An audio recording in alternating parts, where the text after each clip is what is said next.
On December 1, 2011, in the town of Deer Park, Washington, the day began like any ordinary winter morning. The small community, with a population of approximately 3,000 residents, was awakening to its daily routines. At 6 o'clock a.m., the familiar morning bustle commenced in the home located at 509 North Riper Street as the Starbuck family stirred from slumber. 42-year-old Shannon Starbuck was preparing for her workday. Having graduated with honors from dental hygiene courses in the summer of 2011, she had recently secured a position at a local dental clinic. Her ex-husband, Clay, was supposed to take the children to school, as he typically did, living nearby. At 6:29, Shannon sent a tweet to one of her friends. It seemed that nothing foreshadowed impending doom. However, shortly thereafter, a message arrived from Clay. His car had broken down, and he requested Shannon to take the children to school herself. "Car quit. Can you take the kids?" he wrote. Shannon acquiesced with a brief K. After the children, 15-year-old Logan, her younger sister Serena, and 10-year-old Marshall departed for school, Shannon returned home. At 7:11, she sent a message to a friend, arranging to meet before classes.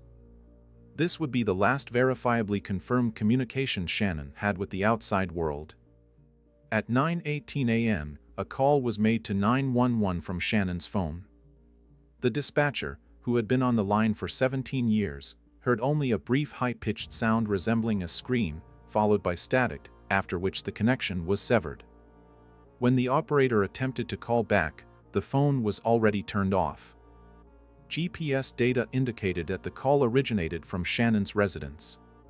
However, contrary to protocol, which mandated a callback and potential dispatch of a patrol, the dispatcher did not assign the appropriate significance to this call. Throughout the day, various messages were sent from Shannon's phone, but as the investigation would later reveal, they were no longer authored by her. At 2:45 p.m., her daughter Logan texted her mother, inquiring who would pick them up from school. 20 minutes later, a response arrived stating that their father would come, as Shannon had a headache. At 3:06 p.m., another message was sent from Shannon's phone, utilizing Marshall's home nickname Marsh, which would later prove to be a crucial detail for the investigation. "Send Marsh a note. Dad will be there in 10 minutes, the message stated. However, Clay never arrived to collect the children. His phone was off, and he had not received any of these messages. Concerned, Logan texted her mother twice but received no reply. Ultimately, she reached out to her 21-year-old brother Austin, who worked at a local glass company. He picked up his younger siblings and took them to their father, as none of the children possessed a spare key to their mother's home. Clay was taken aback by the sudden arrival of the children but was not overly concerned about the lack of communication with his ex-wife. He anticipated seeing her that evening at their son Blake's basketball game at Deer Park High School.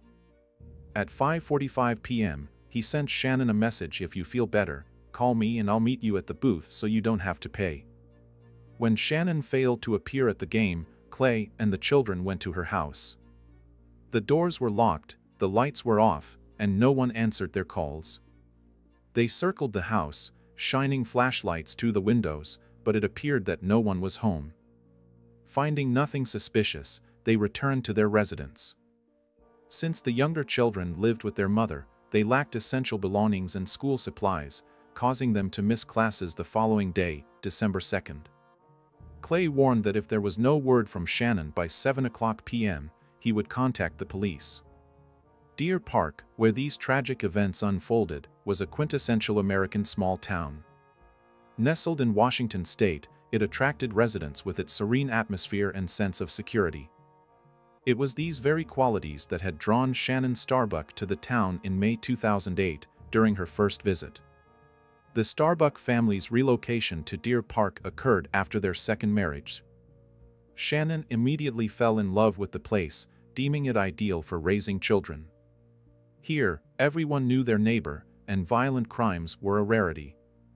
The family settled into a 4-bedroom house with 3 bathrooms on North Riper Street. Life in Deer Park had its own unique rhythm. Clay continued to work on the pipeline in Alaska, which meant prolonged absences. Shannon immersed herself in community life, actively participating in church events and her children's school activities. She quickly earned the respect of local residents through her kindness and professionalism. Yet beneath the facade of idyllic small-town life lay darker undercurrents.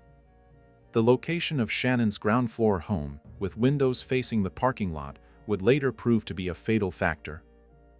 This arrangement allowed for observation of the residents and easy access to the premises. Following their second divorce in June 2010, Clay moved into a house approximately a mile from his ex-wife. This proximity was intended to facilitate co-parenting, but instead created conditions for constant surveillance of Shannon's life. Shannon Conway was born on April 19, 1969, in Anderson, Indiana. She was the youngest of 3 children in a deeply religious family. Her childhood was altered following her parents' divorce. Her mother moved with the children to Florida, where in 1975 she married Charles Borsch, who had 6 children of his own. Another girl was born from this marriage. From an early age, Shannon exhibited creative talents. She loved to draw and sew, possessing a knack for crafts. Her creations were of such quality that she later sold her handmade quilts at local fairs for $1,000. Kind-hearted and sociable, she often assisted neighbors by caring for their children. After graduating from Lake Mary High School in 1987, Shannon enrolled at Florida State University in Tallahassee, later transferring to a local college where she won a scholarship. She earned an associate degree in art therapy. The young woman did not seek the spotlight but stood out with her vibrant creative vision. In 1989, at the age of 20, fate brought her together with 24-year-old Clay Starbuck at a church dance. Clay, who had grown up in Oregon and later moved to Alaska, had a 5-year marriage behind him and 2 children.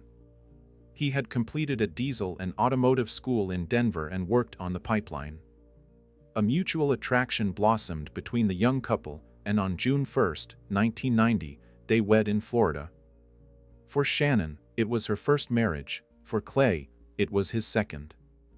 The young woman enthusiastically embraced her role as a stepmother to his children from his first marriage, a son and a daughter. After their wedding, the couple relocated to Valdez, Alaska, where Clay continued to work on the pipeline as a manager. The job required him to be away for extended periods. He could be absent for weeks, returning home only during vacations. For Shannon, this became a significant challenge: a new place, a harsh climate, and loneliness. At 21, Shannon gave birth to their first son, Austin. A few years later, their second son, Blake, was born. In 1996, their first daughter, Logan, arrived, later diagnosed with autism. Shannon accepted this news with calmness, prepared to provide her child with all the necessary care. The family would later welcome another daughter, Serena. Despite outward appearances of prosperity, their marriage proved less than idyllic. During one of his work rotations, Clay cheated on Shannon with a colleague. Furthermore, he never became a devoted church member, as Shannon had hoped. Clay claimed that his wife had also been unfaithful, though she denied these accusations. In March 2000, the couple divorced. 30-year-old Shannon moved with her children to Arizona, where she began dating another man. However, her feelings for Clay did not fade. A few months later, she reached out to her ex-husband, suggesting they give their relationship another chance. They reconciled and returned to Alaska. In 2001, the couple welcomed another son, Marshall. However, his birth brought new complications. Clay doubted his paternity, believing the child might have been conceived during Shannon's time in Arizona. Despite his suspicions, he accepted the boy as his own. On December 29, 2006, Clay and Shannon decided to formalize their relationship once more by marrying for a second time. For a year and a half, their life seemed to stabilize, but May 2008 brought changes. The family moved to Deer Park. Clay continued to work in Alaska, while Shannon focused on the children and church activities. Beneath the surface of ordinary family life, troubling signs began to emerge. Between June and November 2011, Shannon contacted the police 4 times to report stalking. She noticed that someone had been entering her home in her absence. Light bulbs were unscrewed in the garage, and the barbecue was overturned on the porch. Once, she discovered that someone had damaged the truck lent to her by her friend Summer. Shannon began to affix tape to the doors to ascertain whether anyone had entered in her absence. Jewelry and even a firearm went missing. Consequently, she installed a surveillance camera in the kitchen. The financial situation was also deteriorating. After suffering a back injury in February 2011, Clay lost his job and was receiving disability assistance. He was unable to pay the $5,000 in child support, which exceeded his benefits. Shannon was on the verge of eviction, her electricity was disconnected, and her car was repossessed. In October 2011, a judge ordered Clay to pay Shannon over $9,000 in overdue child support and court costs. At the same hearing, Shannon was granted entitlement to 50% of Clay's pension. This ruling marked a turning point in their relationship. In the summer of 2011, Shannon graduated with honors from dental hygiene courses and secured employment. At the age of 42, she finally felt a sense of financial independence and resolved to seek personal happiness. She created a profile on a dating site, which provoked a furious reaction from Clay. Clay began to closely monitor his ex-wife's personal life. He installed keylogging software on her laptop, allowing him to track all her online activities. He showed their children purportedly nude photographs of their mother, which she had sent to men, turning them against her.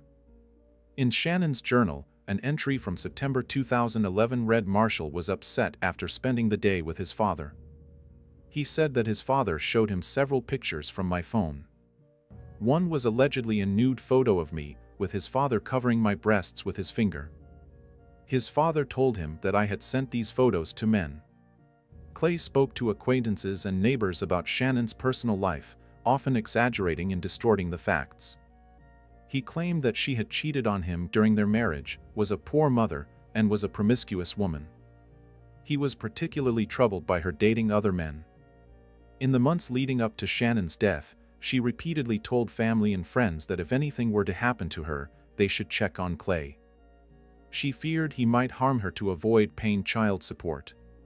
However, her concerns were not taken seriously. On the morning of December 1, 2011, a sequence of events unfolded that led to tragedy. At 8:08 a.m., Clay sent Shannon a message about a broken car and immediately turned off his phone, a fact that later drew the attention of investigators, as he had never turned off his phone for such an extended period in the past year. At 9:18 a.m., a critical moment occurred, a call to 911 from Shannon's phone. The dispatcher heard only a brief scream and rustling. When attempting to call back, the phone was found to be turned off. The GPS coordinates indicated Shannon's home, but a protocol violation by the dispatcher resulted in no patrol being dispatched.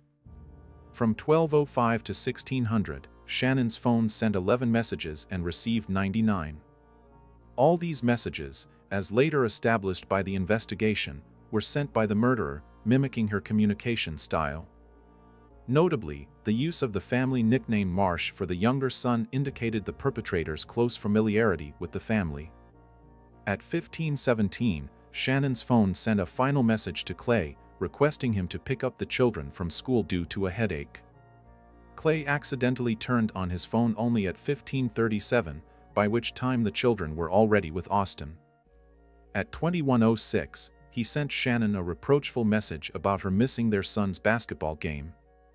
Throughout the day, Clay claimed he was repairing his car, which had supposedly broken down near the golf course. He stated that he walked the same route from the house to the car several times. However, the investigation later revealed that there were surveillance cameras along that route, and none had captured Clay at the specified time. On December 2, 2011, after more than a day without news from Shannon, her mother Melanie, who lived in Florida, began to panic. Shannon's voicemail was full, and no relatives could reach her. At 5:00 p.m., Melanie called emergency services to request a welfare check on her daughter's home. Around 6:15 p.m., two police officers arrived at Shannon's address. An uncollected package, delivered that day, lay on the doorstep. The officers circled the house, shone lights into the windows, but saw nothing suspicious and left after 10 minutes. At 7:00 p.m., Clay also contacted the police, echoing Melanie's report. The following morning, December 3rd, at 9:11 a.m., the police, along with the homeowner, finally entered the house. In the bedroom, they discovered Shannon's body. She lay on the bed nearly fully undressed, in a disheveled robe, her hands bound. The body bore numerous signs of torture and abuse. The coroner uncovered horrifying details. The victim had 10 broken ribs, a crushed larynx, and numerous bruises and marks from a stun gun. The body had approximately 90 injuries. The cause of death was determined to be asphyxiation, which lasted about 2 hours until the lungs filled with fluid. The perpetrator attempted to stage a sexual assault by placing a bottle of lubricant on the nightstand and leaving a vibrator inside the victim. An open safe in the room contained numerous sex toys, a detail that struck investigators as odd, given Shannon's modest and religious nature. After the body was discovered, Clay arrived at Shannon's home and, upon learning of her death, began to actively assist the investigation. He immediately proposed a theory that the murderer could be one of the men Shannon had met through dating sites. He provided detectives with information about all the sites his ex-wife had used. During his first interrogation, Clay constantly cried and shouted at the police, insisting that they should search among Shannon's new acquaintances. He spoke of nude photographs found on her computer, which she allegedly sent to men. It later emerged that Clay had installed spyware on her computer to monitor all her activities. Investigators noted Clay's peculiar behavior following Shannon's death. He would separately pull her friends aside to tell them about her supposed promiscuous lifestyle. For instance, he invited Shannon's friend Doug into a separate room to discuss her sexual deviations. This occurred on the very day her body was found. The investigation revealed that Clay systematically attempted to tarnish Shannon's reputation. As early as April, he complained to their dentist and church member about her online dating. To the same dentist, Shannon later confessed that she feared Clay and believed he might harm her to avoid paying child support. Clay's alibi began to crumble under scrutiny. The cameras along the route he claimed to have taken to the broken car did not capture his presence. His explanation for the turned-off phone contradicted his usual behavior patterns. This was the only instance in a year where he had turned off his phone for an extended period. Key evidence in the case emerged from DNA testing results. Samples of DNA belonging to Clay Starbuck's paternal lineage were found on Shannon's neck and under her nails. Experts employed YSTR testing, which detects DNA through the Y chromosome passed down through the male line. Particular attention was drawn to 3 areas on the victim's body: her neck, face, and right hand, where DNA traces were found. Since neither Clay nor his older sons lived with Shannon, their DNA should not have been present on her body. The only male living in the house, the younger son Marshall, had different DNA, which confirmed Clay's suspicions that he was not the biological father of the boy. Investigators also discovered sperm on the victim's body. DNA analysis indicated that it belonged to someone from the Starbuck family. Since the alibis of the older sons Austin, who was at work, and Blake, who was at school, were corroborated, Clay remained the sole suspect. The examination revealed that death resulted from asphyxiation with a soft object, possibly a towel or hands. The victim did not die immediately. The agony lasted about 2 hours. The body bore characteristic marks from a stun gun, indicating torture prior to death. An important piece of evidence also emerged from the fitness app data on Shannon's phone. It indicated that the phone ceased to register movement at 8:04 a.m., yet recorded an additional 14 steps 15 minutes later. This coincided with the time of the 911 call and suggested the moment of the attack. Simultaneously, Clay's phone registered heightened physical activity and an accelerated heart rate in the period leading up to the murder. The investigation painted a detailed picture of the crime. Clay had premeditated the murder, as evidenced by his internet search history. He sought information on how to dispose of a wife, Hindu funeral rites, and the procedure for claiming life insurance benefits in the event of a spouse's death. On the morning of December 1st, he sent a message about a broken car to compel Shannon to take the children to school. While she was away, Clay infiltrated the home and awaited her return. Upon Shannon's arrival, he attacked her. During the struggle, she managed to call 911 but was unable to cry out for help. After the murder, Clay staged a scene of sexual violence in an attempt to divert suspicion from himself. He positioned the body in a manner that corresponded with a request from one of Shannon's online acquaintances for a provocative photo. This was intended to direct suspicion towards the men with whom she had been communicating on dating sites. Throughout the day, Clay utilized Shannon's phone, sending messages to various individuals while mimicking her communication style. He sought to create the illusion that she was alive and merely unwell. Particularly telling was the use of familial nicknames in the messages, indicating an intimate familiarity with her family. The motive for the murder stemmed from a toxic blend of jealousy, obsession, and financial woes. Clay could not accept that Shannon had embarked on a new life following their divorce. Furthermore, he was obligated to pay her substantial alimony and a portion of his pension, which added to his stress. The situation of Shannon and Clay's children was especially tragic. Their older sons, Austin and Blake, who lived with their father post-divorce, adamantly refused to believe in his guilt. They actively supported Clay during the investigation and trial, asserting that the police were attempting to frame an innocent man. During court proceedings, the children testified in favor of their father. They claimed that Clay's car frequently broke down and that he often napped during the day due to back pain. Marshall even testified that he saw his father at 4 p.m. on the day of the murder with oily hands after working on the car. Austin and Blake openly mocked the prosecution's evidence, deeming it absurd. Clay's influence over the children manifested even before Shannon's death.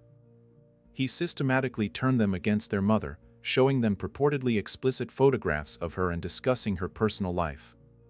Consequently, the children began to alienate themselves from her. In her diary, Shannon wrote about how, after weekends with their father, the children returned home angry with her. Following Clay's arrest on February 6, 2012, he was prohibited from any contact with the younger children until they reached adulthood. This decision was made at the request of the prosecution. Logan, Serena, and Marshall found themselves in a precarious situation. They had lost not only their mother but also their father. The children's financial situation also deteriorated. Since Shannon was not employed at the time of her death and Clay was dismissed following his arrest, the children were unable to receive assistance due to the loss of their breadwinner. Family friends organized a fundraiser to establish a trust fund to support the children. The trial of 48-year-old Clay Starbuck commenced in May 2013. The prosecution presented over 70 witnesses. The primary theory of the prosecution was that, in the months leading up to the murder, Clay deliberately crafted an image of Shannon as a woman whose lifestyle posed a threat. Prosecutors demonstrated that Clay employed spyware to monitor Shannon's communications, was aware of her schedule and plans. He utilized this information to create an alibi for himself and to obfuscate the investigation. He initially lured her out of the house, infiltrated it, awaited her return, and, in a fit of jealousy, subjected her to torture and murder. The defense attempted to refute the DNA evidence, arguing that the genetic material could have transferred to Shannon's body since Clay had lived in the house several months prior to the tragedy. The attorneys also pointed to the presence of an unidentified DNA sample under the victim's nails, suggesting the existence of another perpetrator. Approximately 20 witnesses, including the children, testified on behalf of the defense. They insisted on Clay's innocence, claiming that due to his back issues, he was physically incapable of committing such a crime. However, none of their testimonies could account for the presence of Clay's DNA on the victim's body. In June 2013, the jury found Clay guilty of first-degree murder with 4 aggravating circumstances. He was sentenced to life imprisonment without the possibility of parole. An appeal filed in 2015 was denied. Clay is currently serving his sentence at the Airway Heights Correctional Center in Washington State. The case of Shannon Starbuck left a profound mark on the history of Deer Park and continues to impact the lives of many. The most tragic turn of events was the fate of the Starbuck children. Logan, the 25-year-old third child of Shannon, who suffered from autism, disappeared on December 18, 2021, after boarding a bus in Washington State. On February 10, 2022, her body was discovered in a river. She had taken her own life. The rift within the family persists to this day. Heated debates rage on social media between Shannon's family and Clay's supporters. There exists a support group advocating for his release, where photographs of the Starbuck children visiting their father in prison are regularly shared. Clay himself occasionally posts his thoughts there, continuing to tarnish Shannon's memory.